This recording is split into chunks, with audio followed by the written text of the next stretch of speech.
Lindero Norte Noticias. Periodismo sin fronteras. Vaya manera de identificar un delito, y ha sido tras asesinatos, tras feminicidios, tras delitos de alto impacto, como la Fiscalía identifica que el narco está involucrado en la prescripción positiva, como también en el despojo de casas, de comercios, de inmuebles en donde operan desde las desde las casas de seguridad, como también para hacerse de un negocio que aparentemente se volvería lícito, ¿sí? El narco también está metido en el tema de un cártel inmobiliario, pero es el crimen organizado directamente. Le diremos qué cárteles de la droga están ahí. También sobre los últimos pormenores de la detención de El Oso, este hombre ligado a los rusos, que bueno, fue detenido en una persecución que se da en plena zona dorada de Mexicali. Hablaremos del incremento al salario mínimo, cuánto le corresponde a la frontera, qué fue lo que se dijo hoy, cómo lo establece la presidenta Claudia Sheinbaum Pardo.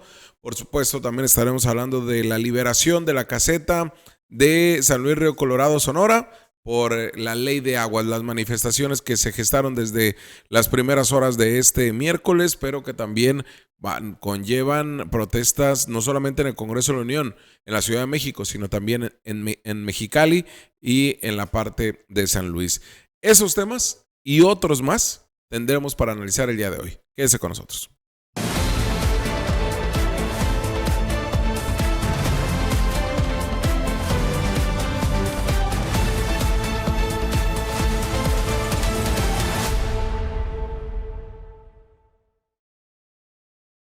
Gracias por estar aquí, por ser parte de esta comunidad del Lindero Norte, en linderonorte.com, donde usted nos puede seguir al momento, a detalle de toda la información que le proporcionamos los Eras, como también la que nos sigan a través, ya sabe, la manera sencilla, como aquí mismo justamente, de suscribirse, dándole el respectivo like, picándole a la campanita, dándole suscribirse a este espacio para que de una manera más sencilla forme parte de las noticias, del análisis que tenemos de lunes a jueves, de nuestras videocolumnas y de nuevos ejercicios periodísticos de contacto con la gente que estaremos haciendo en finalizar el año y también el próximo año. Y también comentarle que el día de hoy no estará con nosotros el doctor en educación, el 2 veces consejero electoral, el Rudy, el doctor Rodolfo García, que le mandamos un abrazo. Nos dijo que por temas de salud no iba a acompañarnos. No está grave su salud, no, tampoco está en el hospital, pero sí nos dijo que su salud requería un descanso, nos dijo. Necesito estar tranquilo en mi casa. Entonces, por eso le mandamos un abrazo fuerte al Rudy. Esta misma semana una maestra me decía, Eras, dale más tiempo al Rudy, lo queremos escuchar más. Yo decía, pues es toda una hora de los miércoles, pues dale otro día, me dicen. Así que, pues el cariño que le tienen al doctor en educación Rodolfo García, no solamente la parte docente, los activistas y el público en general, pues es harto. Así que todas las buenas vibras y parabienes para el Rudy, para que pues esté mejor, para que ya la próxima semana nos acompañe en este espacio. Y mire, pues bueno, adentrándonos en los temas, comentarle que el día de ayer se registró un operativo de la Fuerza Estatal de Seguridad Ciudadana en la zona dorada. Inició a la altura del Boulevard Carranza, o al menos ahí es donde primeramente se identificó que se encontraba este vehículo, un vehículo en el que viajaba no solamente a quien le apodan El Oso, perteneciente a los rusos, sino también que viajaba con su esposa, viajaba con sus 2 hijos menores de edad, viajaba con armas y con al parecer, gramos de cocaína, aunque ya sabe que si tratándose de la FESC todo puede pasar. Pero hablamos de que sí es importante la detención, sí es importante el operativo, que no hubo heridos, que no hubo mayores daños más que a una vialidad, pero que no fue mediante el intercambio de balas o que no hubo personas fallecidas. Fue un operativo que se dio después de una persecución por diferentes partes, incluido un centro comercial. Todo esto durante la tarde de ayer, le digo, por el Boulevard Carranza. Si usted observó esta persecución en la que tenían 2 vehículos balizados de la Fuerza Estatal, 2 tipo pickups. Después otros vehículos más se sumaron a la persecución. Como podemos ver ahí las imágenes, que viajaba este generador de violencia, identificado así, que pues opera principalmente para quien apodan como el Junior o el J5. Que forma parte también de los generadores de violencia identificados por el área de inteligencia de la Fuerza Estatal y de la Fiscalía. Jesús Óscar, de 33 años de edad, originario de Culiacán, Sinaloa, quien viajaba a bordo de este vehículo Honda color azul oscuro, que lo siguieron desde la plaza, desde el Boulevard Venustiano Carranza. Se metió a la plaza comercial del fraccionamiento Monte Carlo. Ahí mismo quería desviar la atención de los propios agentes estatales. Se desviaron porque en la calle Cuarta estaba una compañía de gas hacia una reparación de ductos y finalmente pues quedó atorado en una banqueta hasta donde ya se le poncharon las llantas de este vehículo Honda que se encontraba, pues le digo, ahí no es que estuviera mal estacionado ni que había chocado, sino simplemente que hasta ahí llegó Jesús Óscar, el Oso, quien pertenece a una de las células del cártel de Sinaloa, de los rusos, que operan en Mexicali. Ya veremos ya veremos sobre qué delitos se le van o por qué lo están investigando, porque sabemos que el Oso, al igual que muchos otros del cártel de los rusos, pues carecen de una orden de aprehensión e incluso de carpetas de investigación. Entonces veremos qué es lo que sucede en este caso de Jesús Óscar, cómo es que hacia qué delito le van a achacar. Portación de arma de fuego seguramente, y al igual que portación de cocaína, pero no sabremos. Al final son delitos que hasta puede salir rápidamente. Entonces veremos esto que se traduce ante el Ministerio Público Federal y si pues la Fiscalía General del Estado se anima ya a abrir carpetas de investigación contra esta célula delictiva. Y mire, por otro lado, eso fue durante la tarde de ayer, y por la noche se reportó al 911 la presencia de estos ponchallantas, de estos pues artículos de metal que han sido colocados en la carretera libre de La Rumorosa, en la zona que va de La Rumorosa hacia Tecate, que anteriormente también en algunos puntos de la carretera de La Rumorosa, pero el trayecto pasando La Salada, es decir, de los militares para acá, pasando hacia Mexicali, pasando La Salada, y también que la han colocado ahí en la delegación de la Progreso, en lo que es la carretera Santa Isabel y Progreso. Ayer, por la tarde-noche, se reportó la presencia nuevamente de estos ponchallantas, y todo esto, pues fueron afectados 4 vehículos. Estas imágenes de los ponchallantas es de otras ocasiones, pero se reportó justamente en la carretera Santa Isabel Progreso, a la altura del fraccionamiento Villas de Alarcón. Ahí que un grupo de personas, justamente cuando estaba el flujo vehicular, aventaron estas ponchallantas, como usted las ve en la pantalla. Esto, le digo, a la altura del fraccionamiento Villas de Alarcón, todo al poniente de Mexicali. Cuando iban circulando, pues observaron que estos objetos que usted observa fueron colocados ahí y ya no los pudieron esquivar, por lo tanto se poncharon y afectaron sus llantas. El reporte que se da por parte de la misma autoridad del 911 al C5 se establece que fueron 4 vehículos, al menos 4 vehículos afectados.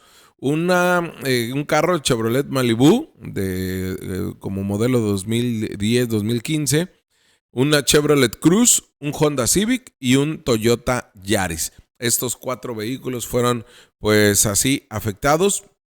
Agentes de la Fuerza Estatal acudieron ahí a la colonia, ahí en Villas del Alarcón, en la carretera Santa Isabel y Progreso, y pues, bueno, los tuvieron que retirar. No hay ningún detenido, no se supo bien a bien quién los colocó, cómo los colocaron. Se habla de que los aventaron en el carro en movimiento. Hay quien señalaba, un vecino, que no, que alguien los aventó justamente cuando iban cruzando un flujo de vehículos. ¿Cuál es la intención? Puede ser desde una maldad, vandalismo, hasta detener el flujo por un operativo que pudieran darse de alguna autoridad. No hay ninguna unidad oficial que se haya pochado las llantas ni que hayan terminado por tener alguna afectación mecánica. Tampoco son carros de ciudadanos y ciudadanas que circulan por ahí y que imagínense, pues algunos no solamente, algunos tenían una llanta, otros las 4 llantas de estos 4 vehículos que fueron identificados y que al final del día pues termina siendo, le digo, no una broma, Y esto pues es una afectación al vehículo. Si de por sí la economía está complicada, ahora imagínense pagar 2 llantas cuando no los tenía contemplado, pero además, pues si se trata de una manera como el crimen organizado en anteriores ocasiones los ha utilizado para frenar el flujo vehicular, pues tendría que generar mayor preocupación.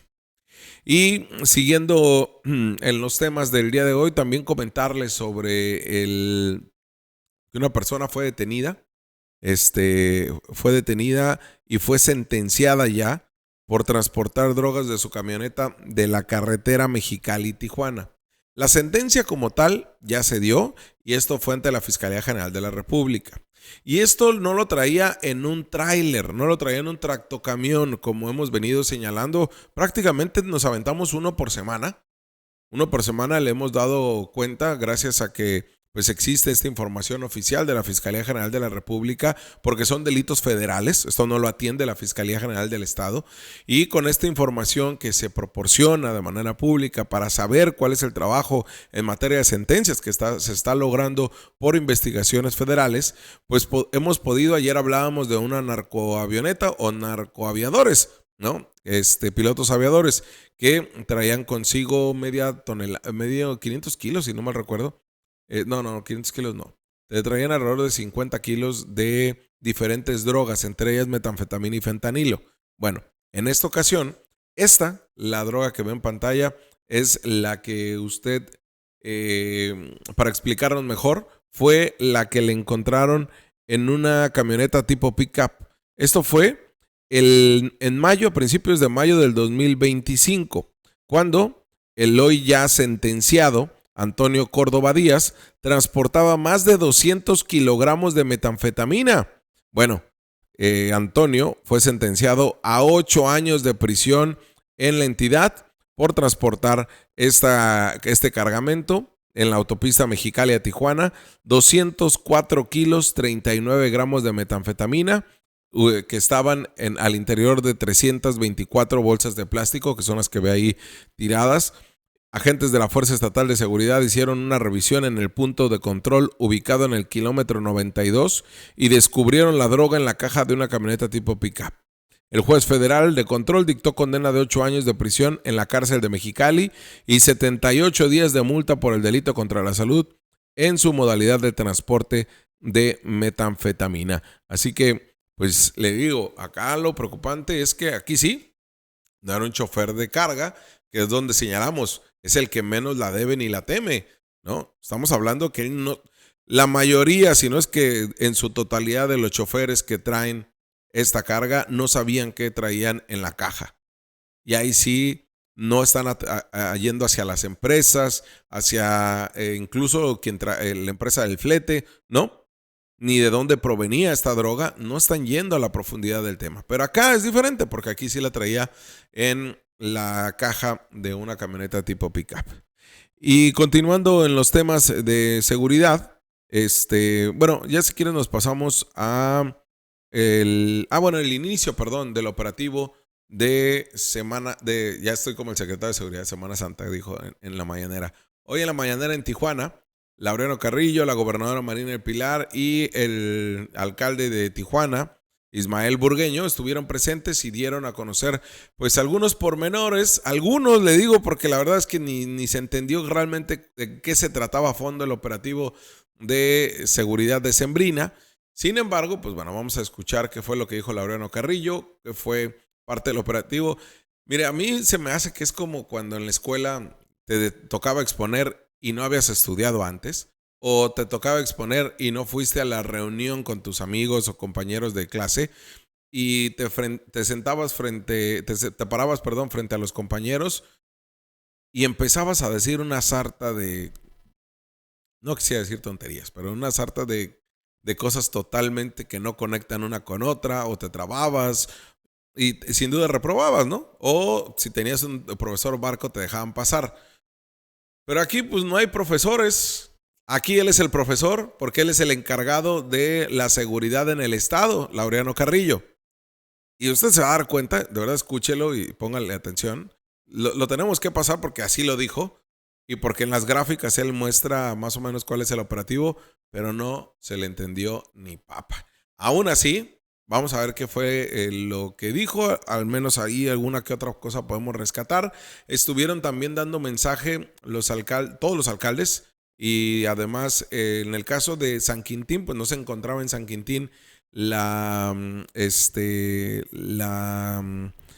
alcaldesa, lo dio el director de la Policía Municipal de San Quintín. También en San Felipe, no se encontraba en San Felipe porque se encontraban en Mexicali, lo dio una regidora el mensaje, se encontraba en Mexicali el alcalde por el tema de la ley de ingresos, pero se hicieron el mensaje de los diferentes puntos. En Mexicali estaban en la oficina de la alcaldesa, Luis Felipe Chana y la alcaldesa dieron de qué se iba a tratar el operativo. Así se enlazaron en la mañanera del día de hoy. Ese enlace no lo vamos a pasar porque está muy larguísimo, pero sí vamos a ver qué fue lo que nos dijo Laureano Carrillo en torno a esto, el operativo decembrino. Bueno, y durante este operativo que va a ser a partir de hoy, pues lo estaremos llevando hasta el 6 de enero, y a partir del 7 de enero pues ya entramos a una tercera fase, pero en esta segunda fase que ya tenemos hoy en día, bueno, pues que empieza hoy precisamente, básicamente poniendo la atención nosotros a los establecimientos, a las vías de acceso, a las carreteras y lo que ya acabo de mencionar, dándole prioridad a esas actividades, ¿no? Esto es lo que vamos a hacer durante. Que sigue, por favor.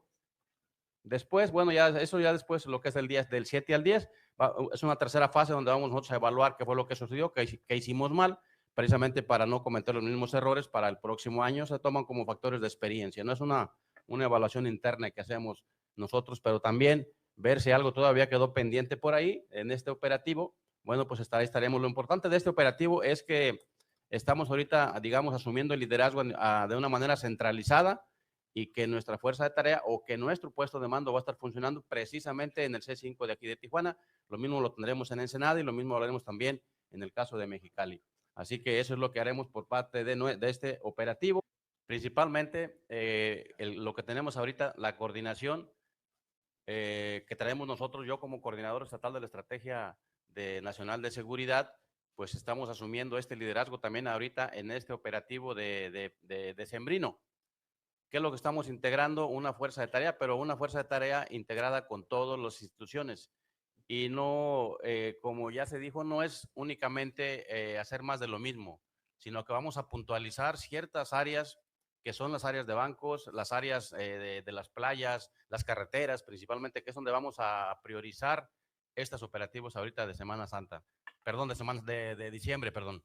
Entonces, que vamos a comenzar esta fuerza de tarea.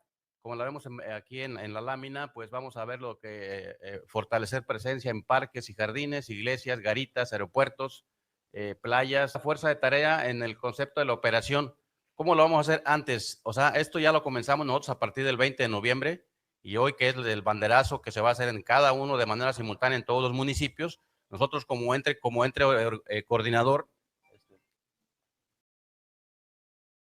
Pues al final, le digo, un desastre. Nos dicen que se van a coordinar, que van a tener un énfasis especial en parques, en cajeros automáticos, en plazas, pues lo mismo de siempre. Y nos dicen que no va a ser lo mismo de siempre, pero no nos explican puntualmente si habrá mayor número de elementos o no. A ver si podemos otra vez el video, sí, nada más, si quieres, Isaac, la gráfica, porque pues dicen que es redoblar una estrategia,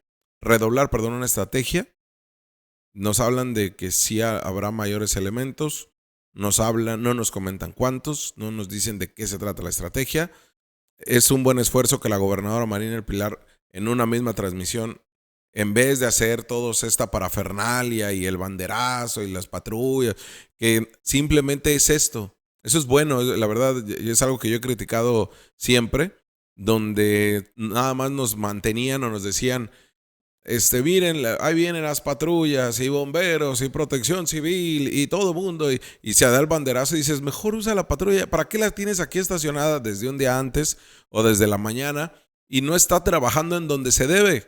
Entonces imagínense, pues ya los malandrines de la colonia ya sabían que la mayor parte de las patrullas estaban allá en Centro Cívico o estaban en la zona del Ayuntamiento de Tijuana y desde ahí pues daban el banderazo y ya sabían qué hacer, ¿no? Entonces sí, acá es importante que la gobernadora haya definido, ojalá no hagan eventos de estos, o sea que ya nada más nos informen así, pero que nos expliquen bien, si nos van a presumir un operativo diciembre seguro, como Semana Santa segura, como verano seguro, como Día de la Independencia, pues díganos mínimo el número de elementos, realmente la estrategia en qué consiste, cuándo nos van a informar de los resultados. Y esto es a la ciudadanía, ¿eh? O sea, no es tanto como un capricho de un medio de comunicación, es a la población. O sea, nos muestran que todas estas áreas van a trabajar. Pues se supone que ya trabajan juntas.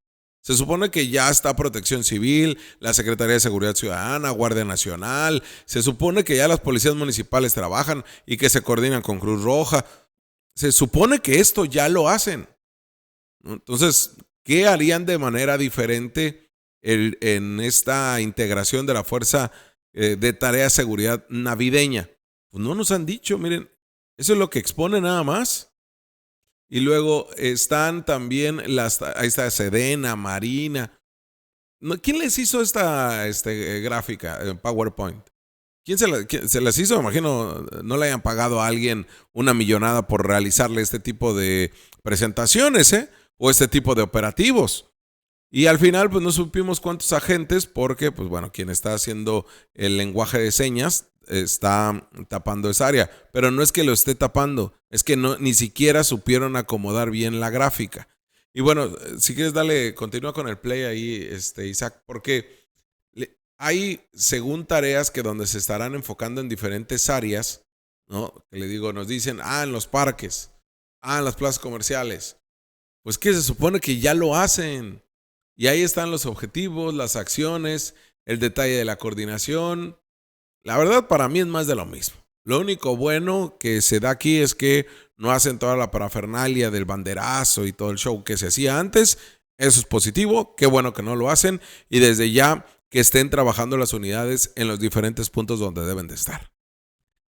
Y cambiando de tema, hablando ahora del salario mínimo, yo sé que hay preocupación sobre el tema patronal, ¿no? Las pequeñas y medianas empresas dicen, pues el salario mínimo que pagamos ahora vamos a tener que pagar más, no hay ningún incentivo hacia los patrones, ¿de qué manera lo vamos a poder solventar?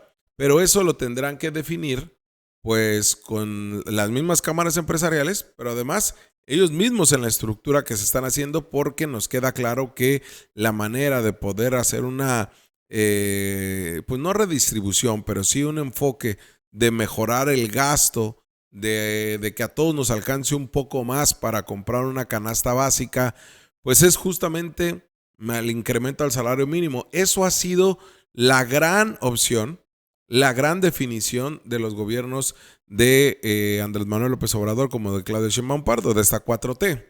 Si bien es cierto, había un planteamiento previo al primer incremento en el Tratado de Libre Comercio de que se tenían que ajustar esto, y es por eso que las cámaras empresariales ceden, pero la realidad es que simplemente no decía que se tenía que hacer de manera gradual de aquí hasta el 2030, era solamente por un único momento. Entonces esto también termina siendo una patraña de que esto fue obligado por el gobierno de Estados Unidos. La realidad es que no. Hay una definición de una política pública en materia del recurso que se van a tener hacia las familias más allá de los programas sociales.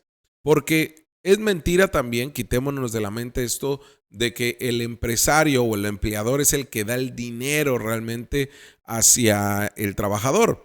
Porque el trabajador, mejor veámoslo con la perspectiva de que el trabajador con su trabajo es quien genera este recurso.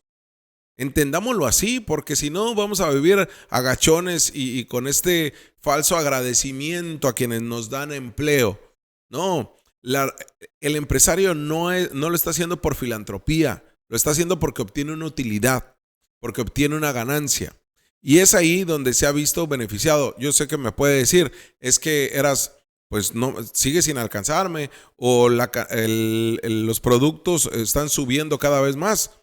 El problema es que antes, pues estos productos subían y de manera exponencial en muchas ocasiones. No estoy hablando de la gasolina, estoy hablando de los productos en general. Y el salario mínimo no subía. Hoy por hoy hay más flujo de efectivo. Con esto tampoco se me malentienda, no estoy diciendo que ya nos alcanza, que ya vivimos mejor, que ya todos salimos de la pobreza. No, nos falta muchísimo por avanzar, pero necesitamos entender qué es lo que es la fuerza laboral y cómo es que se obtiene este dinero, en el cual no es una dádiva, es un reconocimiento al trabajo y es un reconocimiento a que no se había incrementado el salario mínimo desde los 80s. Y es ahí donde es la fuerza principal de que los mexicanos y mexicanas salgan de la pobreza, no de los programas sociales. Eso también es una farsa que han vendido, que los programas sociales son los que han sacado adelante a este país. No, el programa social apoya, ayuda, pero lo que realmente ha sido este motor de la economía para poder tener a menos personas en pobreza extrema ha sido el salario mínimo. Bueno, veamos qué fue el planteamiento. Bueno, ahí está, a ver si lo vemos. Los salarios mínimos vigentes a partir del 1 de enero del 2026. Estamos hablando para la franja fronteriza, esta zona libre de la frontera norte, como se le denomina, cuyo incremento podemos llegar a los 13,409 pesos si es que ganas un salario mínimo. Y en esta parte hablamos que de los 419 pesos con 80 centavos, ahora serán 440 pesos con 87 centavos, un incremento del 5%. Y para la zona sur o zona centro del país, el salario mínimo incrementó en un 13%, de 278 pesos a 315 pesos. Eso es lo que en su mayoría de la población tiene el salario mínimo y es el incremento que se va a dar. En el caso de la evolución del salario mínimo general, para que usted se dé una idea, esto es como ha ido incrementando el salario mínimo en los últimos 3 sexenios, o 4 si contamos que apenas lleva un año. Un 154%, lo cual es y beneficia sin duda alguna a las familias baja californianas y mexicanas. Pero escuchemos cómo lo plantea no te lo mandé, ahorita lo mando el video a Isaac, de cómo lo plantea el gobierno de México, porque si bien es cierto, pudiera parecer muy repetitivo, es algo que para nosotros pues es importante destacar, Es importante destacar porque podríamos decir que estos esfuerzos parecieran aislados, pero forman parte de una política pública. Y es donde se ha centrado también por parte del gobierno de México esta situación. Nos falta debatir sobre salario mínimo. Nos falta debatirlo con los empresarios. Porque hoy sí hubo consenso. Hoy sí, de acuerdo a lo que se señala por parte del gobierno de México, hoy sí, con empresarios, también no crea que es porque se le antoja a la presidenta subir el salario y ya con eso se sube. Entra un ente, un organismo que analiza el tema de si hay una afectación y de qué tipo el salario mínimo. El presidente del Consejo Coordinador Empresarial, Francisco Cervantes Díaz, destacó que el sector empresarial y el gobierno de México mostraron disposición y una especial apertura para negociar condiciones que favorezcan a los diferentes grupos poblacionales. En tanto, la presidenta Claudia Sheinbaum Pardo agradeció a los empresarios por el consenso unánime para incrementar el salario, porque durante años se mantuvo estancado sin tener un impacto importante. ¿Por qué? Porque vendían el sector empresarial, que es un grupo realmente, el sector empresarial político, ¿no? Que hace política y que hace el contubernio con muchas transacciones con gobierno y que siempre se ve beneficiado, era el que decía que iba a causar inflación y que nos iba a llevar a tener inflaciones como Argentina y que íbamos a vivir como también inflaciones como se vivieron en Colombia y que todo eso iba a ser una afectación. Pues al final no es cierto. Al final quedó en evidencia que no es cierto. Veamos ahora sí lo que se planteó el día de hoy. El salario mínimo podrá haber recuperado 154.2% de su poder adquisitivo durante los gobiernos de la transformación. En términos reales, se trata del nivel más alto que se ha tenido en registro del salario desde el año de 1980, con ello pues también remontando lo que fue el proceso de precarización del salario durante el periodo neoliberal. Y en el caso de la zona libre de la frontera norte, el monto se mantiene por arriba del máximo histórico que se alcanzó en el año de 1976. Con el monto aprobado para el año 2026 se alcanzarán a cubrir 2 canastas básicas, en ruta con el objetivo, como ya mencioné, de las 2.5 canastas básicas para el año 2030. Y respecto a otros productos importantes para las familias mexicanas, alcanzará para comprar ahora 7.1 kilos de frijol, 6.5 kilos de huevo y 14.8 kilos de tortilla. Aquí podemos ver en la gráfica justamente el incremento que se da de manera precisa. Y en cuanto al salario, esto es lo referente, presidente, al proyecto de reforma para la implementación de las 40 horas, de la semana laboral de 40 horas.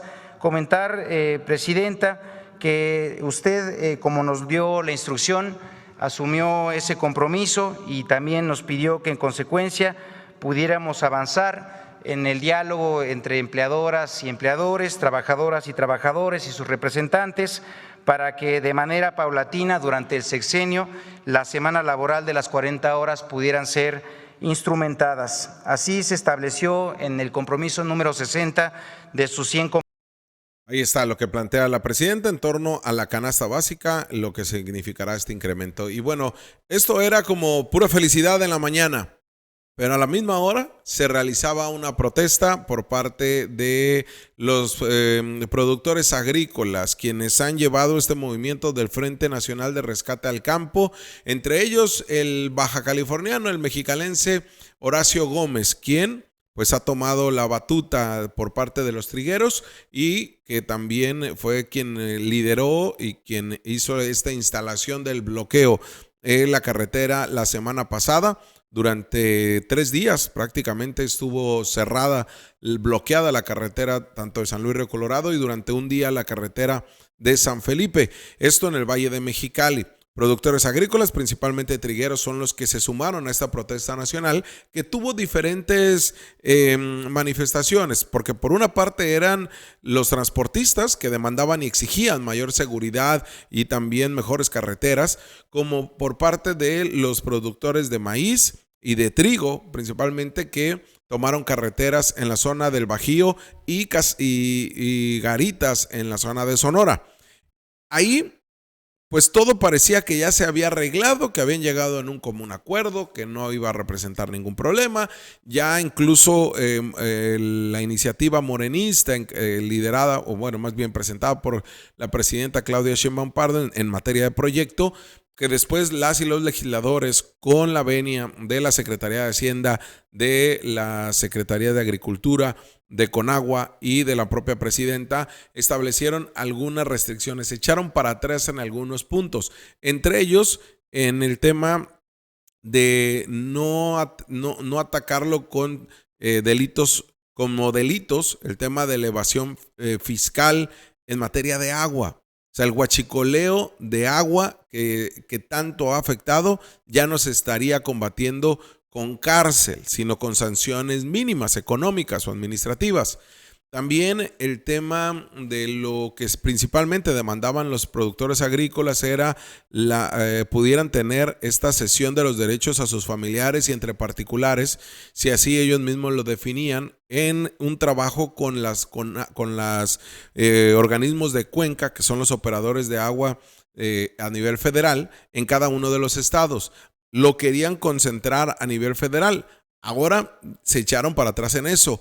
Hubo mucho que le echaron reversa a esa ley, que es importante porque una ley de aguas necesitamos una verdadera regulación, necesitamos además un control, un registro que se tenga verdaderamente en una ley de aguas, que se esperaba mucho más, se antojaba para más, pero también las protestas hicieron su mella, también los grupos de oposición estuvieron presionando con esto, y más allá de la soberanía alimentaria, que eso también nos falta muchísimo para trabajar, pues vaya problema en el que se ha metido todo, porque esto no ha abonado, salvo 2 diputados federales, se han metido al tema, a analizarlo, pero en Baja California no ha habido quien también asuma ese costo político de ir analizando y exigiendo lo que a nivel federal se está planteando. No lo están defendiendo acá en Baja California, salvo Samaniego y Laura Ruiz. Nadie más de nuestros diputados federales lo está defendiendo. De los diputados locales no se han querido meter al tema a profundidad, y esto también genera una repercusión para el proyecto de nación que plantea Claudia Sheinbaum Pardo. Y esto se lo digo porque se viene mucho planteamiento político electorero, y cuando usted en la calle o en las mesas de café le cuestione qué opinan de la ley de aguas como venía antes, son capaces de pactar con el diablo, con Dios y con quien se le antoje. O sea, son capaces de decir lo que quieran escuchar a la población. Y esos son los temas que tenemos que debatir. No es un tema que únicamente le atañe a los productores agrícolas, pero sí son quienes han defendido su causa, y ellos han tomado las carreteras y ellos han manifestado que se les tiene que respetar los derechos que ya tienen. Veamos cómo, le digo, por una parte se festejaba lo del salario mínimo, y por otra, pues Horacio Gómez decía que pues iban a tomar el Congreso de la Unión. Así lo hicieron durante la mañana de este mismo miércoles. Amigos, ¿qué tal? Aquí estamos ahorita esperando, ahí vienen los compañeros, ahí vienen los tractores de acá del lado de Puebla, de Querétaro, de Tlaxcala. Vienen ahorita, compañeros, aquí están llegando ahorita todos los compañeros a la Cámara de Diputados, donde vamos a tomarla. Vamos a tomar la Cámara de Diputados.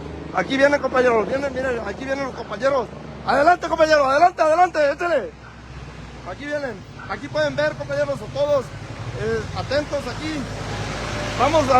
Estamos, compañeros, no vamos a aceptar esa ley de agua que se está,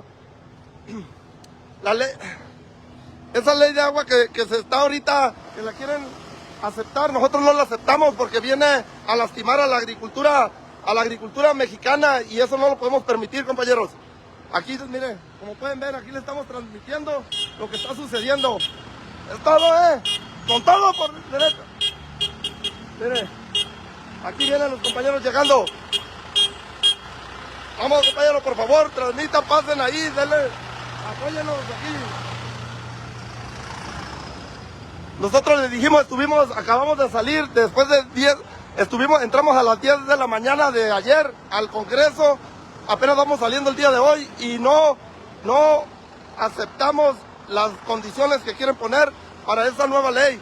No puede ser posible, compañeros, que no se den cuenta que están afectando al campo mexicano, que lo están acabando, lo están exterminando, y eso no lo podemos permitir.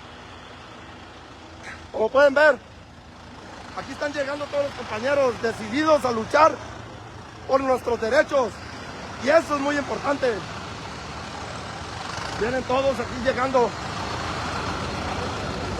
Mire, lo que acordamos, ya están unos de los compañeros, ya están allá, también están adentro. Nos decían que sí íbamos a entrar a la Cámara de Diputados. Nosotros no vamos a entrar, nosotros nos quedamos aquí. ¿Por qué? Porque no aceptamos esa ley que quieren poner para el campo mexicano. Estamos en total desacuerdo, totalmente. Aquí pueden ver, miren, es la Cámara de Diputados. Ahí está.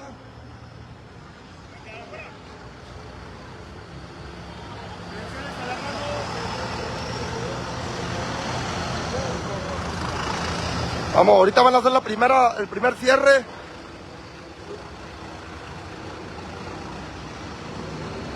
Compañeros, a los que están mirando la transmisión, que sepa que por lo que estamos luchando es por los derechos que nos corresponde, que no puede ser posible que este gobierno no se dé cuenta que lo único que queremos es producir y apoyar a la soberanía alimentaria del país.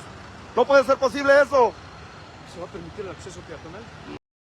Y horas más tarde, en la caseta de San Luis Río Colorado, Sonora, ahí los mismos manifestantes, que son del grupo de trigueros que están bajo la línea o bajo la misma organización que Horacio Gómez, de productor de trigo del Valle de Mexicali, pues tomaron la caseta, ¿sí? La tomaron, pero en un sentido de liberar el cobro, ¿no? Que es una diferente manifestación, como lo hicieron, de bloquear la carretera completamente. Aquí fue lo opuesto, donde llegaron ahí a la caseta un grupo de trigueros, de sus familiares, donde dijeron no a la ley del agua, donde con tractores también que lo pusieron al costado de la carretera, pues manifestaban justamente que estaban en contra de esta ley que se discutió y aprobó en comisiones en el Congreso de la Unión para ya después ser presentada y aprobada en el Pleno rumbo a el 2026. Esto fue uno de los tractores que se puso ahí en uno de los carriles.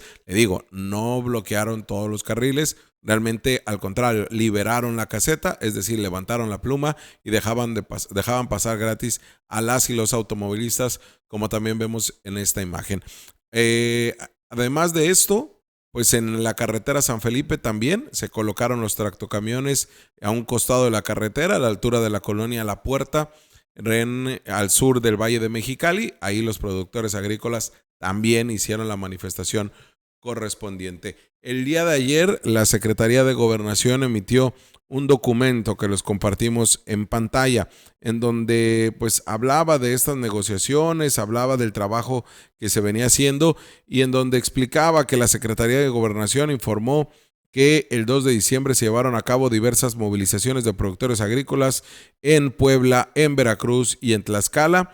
Las caravanas avanzan por diferentes tramos carreteros con el propósito de trasladarse a la Cámara de Diputados, que fue lo que veíamos al principio.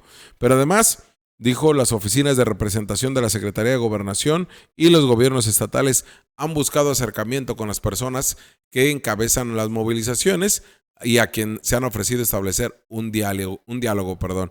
Se mantiene la obligación de escuchar, atender y construir soluciones mediante el diálogo, así lo dijo el gobierno de México. Señaló que la dependencia reconoce el derecho de la ciudadanía a manifestarse y expresar sus demandas. Sin embargo, dijo, reitera la importancia de que estas acciones se desarrollen con responsabilidad, evitando afectaciones a terceros. Y quien salió, le digo, a hablar sobre la ley del agua, mientras toda esta protesta se veía, mientras todo esto se establecía, es quien pues coordina los trabajos de la ley de aguas en Baja California y es el secretario de la Comisión de Agua, en el Congreso de la Unión, en la Cámara de Diputados, el legislador morenista Armando Samaniego, quien señaló lo siguiente en una publicación. Ya pusimos la postura de los agricultores, ahora del legislador federal, quien dice: las leyes del agua que estamos próximos a aprobar garantizan los derechos que actualmente tienen los agricultores, las sucesiones, la venta de derechos ligados a la tierra, las transferencias temporales y la operación de los distritos de riego. Se elimina la negativa ficta y la retroactividad, se mantiene la practicidad de los organismos de cuenca y se aplicarán sanciones con proporcionalidad y después de un periodo razonable de gracia con una amnistía administrativa. Señala el legislador: ¿a quién no protege esta ley de aguas? A los políticos corruptos que se coludían para convertir el agua en mercancía y no en un derecho a cambio de moches, a los que perforan pozos clandestinos, a los que lucran con el agua especulando y aprovechándose de la escasez, a los que la acaparan comprando millones y millones de volumen con dinero de quién sabe dónde.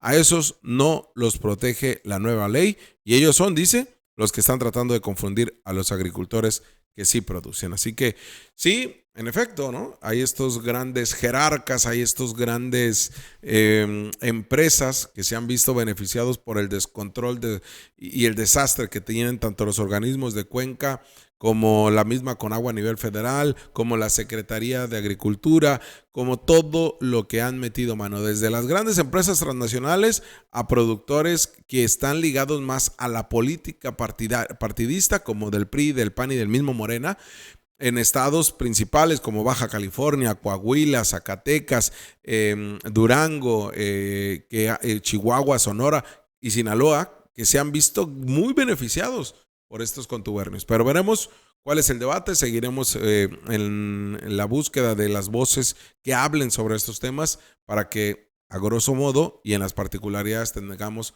mayor información. Y bueno, por otro lado, ahora sí el tema central, porque, mire, hay un tema que desde hace 2 años hemos venido planteando en los diferentes medios en los que trabajo, ¿no? Tanto lo hemos planteado en Ciudad Capital como también aquí en Lindero Norte. La manera en que se están dando los despojos. Y hablábamos de un grupo que al final opera como crimen organizado, ¿no? El cártel del despojo, que era a partir de la prescripción positiva. Y esta figura que sí debe de existir, no decimos que la eliminen, no, crea beneficios para la población en materia de vivienda, ha sido aprovechada por políticos, por empresarios, por abogados, por el mismo gobierno, por coyotes, para generarse una riqueza. Les explicábamos que hay casos de diferentes tipos, pero principalmente nos abocamos en estos que se daban en algunos fraccionamientos privados, como en colonias populares, fraccionamientos como en Sevilla, fraccionamientos como en Toledo, en colonias populares como del poniente de la ciudad, que en donde tenían bien identificado los inmobiliarios que revendían las casas o que sabían que ahí no estaba viviendo nadie por el momento, o que se había ido de vacaciones, o que era la segunda o tercera casa del dueño, y llegaban y metían a un grupo de personas a quien les pagaban, y con tranzas con el registro público de la propiedad, alteraban o buscaban la información del terreno, de la casa, y con notarios, con corrupción de notarios también, lograban completar todo un cuadro para que también con el apoyo de policías, a través de jueces, les quedaran las casas. Jueces ya fueron sancionados por esto, en Mexicali y en Ensenada principalmente. Ya fueron sancionados por favorecer a estos cárteles inmobiliarios, a estos cárteles del despojo y de la prescripción positiva. Hay abogados que a esto se dedican. Hay a estos agentes inmobiliarios que a esto se dedican, porque de 10 trámites, de 10 casas con que les peguen 1 o 2, ya hicieron pues más de 1 millón, 2 millones de pesos. Y esto contando casas de interés social. Hablamos de cómo, si bien es cierto, se requieren figuras como esta para la gente tenga vivienda, pero también pues vemos a gente que se dedica a ser testigos en los juicios para decirles que sí, que él vive ahí ante el juez y que no hay ningún problema. Y a eso se dedican, se contratan como testigos. O esta red de corrupción los utiliza y les paga para que sean testigos en uno y en 20, 30 juicios más. Pero además, para que la misma persona pueda prescribir hasta en 20 casas al mismo tiempo. Esto de verdad lo hemos cuestionado y evidenciado. Pero ahora se viene una nueva modalidad que ya identificó por fin la fiscalía y que así lo dijo. El narco, el crimen organizado, principalmente han visto cómo el cártel de Jalisco Nueva Generación con este grupo del cártel de Sinaloa de los Chapitos se han hecho de tierras, se han hecho de casas y han llevado hasta el grado de participar en homicidios, en feminicidios, como se está investigando el caso de Emilia Ortega, de la abogada tijuanense, en donde está involucrado este tipo de temas, el despojo. Y en donde el narco, como negocio, que busca que sea lícito, porque vieron que era tan fácil que la corrupción se daba en grupos que no pertenecían al narco, que ahora el narco ya se metió, también con abogados, también con una misma estructura, pero el narco con más poder y el narco con violencia. Y es como se están investigando homicidios y algunos despojos donde está involucrado el cártel Jalisco Nueva Generación, donde está involucrado el cártel de Sinaloa. Y seguramente habrá algunos de los rusos, pero ellos no se nos dijo que los tengan identificados como eso. Pero ya la fiscalía los identifica y en donde establece ya un rumbo para crear una unidad especial que atienda estos delitos y en donde por fin ya se habla de esto que se ha venido señalando y que antes era una especie de secreto a voces por el miedo que implica el narcotráfico y que ahora por fin ya podemos establecerlo, ponerlo como que la fiscalía los tiene en el ojo del huracán. Veamos qué es lo que dijo la fiscal Marilena Andrade sobre el tema y también el fiscal de homicidios Gagiola. Especialmente, ¿sí?, en Tijuana, ¿sí?, algunos en Tecate. Y quiero comentarles que estamos haciendo un análisis de este tema relacionado con el tema de terrenos, prescripciones, invasiones o adjudicaciones legales o no, ¿sí? Y vamos a ir con toda la fuerza del Estado, de la Fiscalía General del Estado, ¿sí?, contra esos grupos que están llevando a cabo ese tema de adjudicaciones ilegales de terrenos, porque eso está provocando algún tipo de situaciones en estas, o de homicidios, ¿sí?, de ataques de personas para sacarlos o adjudicarse terrenos que pues redunda en la privación de la vida y en la inseguridad. Entonces estamos ahorita estableciendo un grupo especial nada más para la investigación de esos delitos, ¿sí? Y vamos a llegar hasta las últimas consecuencias, caiga quien caiga, en relación a estas invasiones. Es un hecho que de repente en algunas investigaciones nos estamos llevando el tema de inmuebles o predios grandes que se están prescribiendo. Esta incidencia la vemos muy seguido en temas como en Ensenada, en Tecate, en algunas zonas de Tijuana donde las colonias o zonas son ya de data antigua y donde no hay una certeza en la propiedad, ¿no? Entonces es donde nosotros estamos detectando de repente que algunos grupos delincuenciales también están invadiendo ciertos domicilios y están cobrando esas rentas, ¿no? Entonces, derivado de eso, lo que nos está llevando ahorita al trabajo con la Fiscal General, el cual indica sobre el posible trabajo con un grupo especial para atender ese tipo de situaciones. Pues ahora sí que estamos en el tenor de que se identificó un cierto grupo de la delincuencia, digo, aunado a que están siendo apoyados jurídicamente por alguien, entonces definitivamente es un hecho que nos prende alarmas y alertas y es lo que se está indicando por parte de la fiscal de atender esos casos. ¿Cómo cuántos casos? Digo, ahorita tendríamos un tema de no tenemos una certeza, digo, ahorita a raíz también de que se culminó con se logró la detención de estas personas, nos lleva también a un rumbo de carácter inmobiliario, ¿no? Entonces ese es el énfasis que nos está guiando ahorita la fiscal general. ¿Se focaliza en alguna zona en específico, fiscal, o es variado?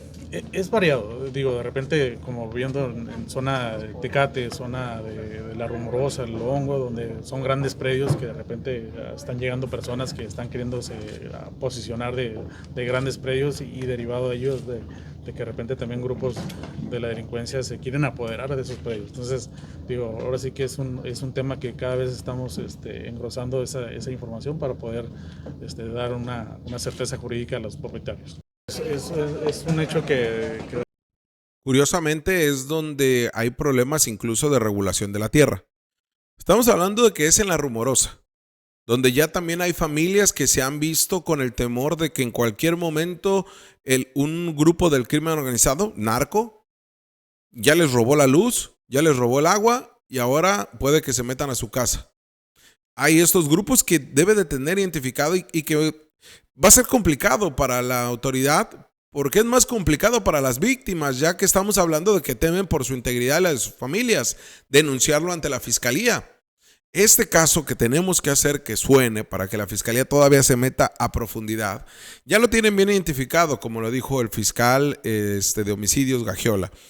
En La Rumorosa, en Tecate, la zona de Tecate, en la zona este principal, en Tijuana también, en diferentes puntos, en la zona sur de San Quintín y en algunos puntos de Mexicali quizá también. Entonces ya es donde se debe de estar trabajando por parte de la autoridad y en donde se tiene que abrir una especie de denuncia, pues si no anónima, sí, o anónima también, porque la hay para el 089, pero también que puedan tener a bien la protección de su patrimonio, porque no solamente se trata de terrenos que no están regulados, sino terrenos en donde puede haber una prescripción positiva y bajo la amenaza sacar a la gente, porque se dieron cuenta que es muy fácil hacer este negocio, esta tranza, porque si abogados que no están ligados al narco, a inmobiliarios, personal de registro público de la propiedad, del Registro Nacional Agrario, de Catastro, de la misma Fiscalía, están involucrados, de notarías, de empresas inmobiliarias, están muy bien, ya saben cómo entrarle. Pues qué va que un narco le meta poco dinero para poder activar y hacerse de más predios, para volver un negocio lícito, le digo, pero también como casas de seguridad, también como casas de puntos de venta de droga, porque es más fácil para ellos. Y ahí ya no van a tener ni siquiera identificado de quién es el verdadero dueño. La inoperancia y omisión del gobierno en este tema, del cual hemos venido señalando mes tras mes, y hemos venido señalando una gran cantidad de casos, y hay muchos casos que tenemos y nos han llegado y que no los hemos podido sacar por cuestiones de tiempo, pero ante la omisión de la autoridad, y hablamos de estatal y municipal, ante esa omisión, pues miren a lo que llegó, a que el narco viera la ventana para entrar fácil a la casa. Nos despedimos ya con esto, agradeciendo que nos haya acompañado este día miércoles, mitad de semana. Le mandamos un abrazo fuerte al Rudy, que se recupere pronto.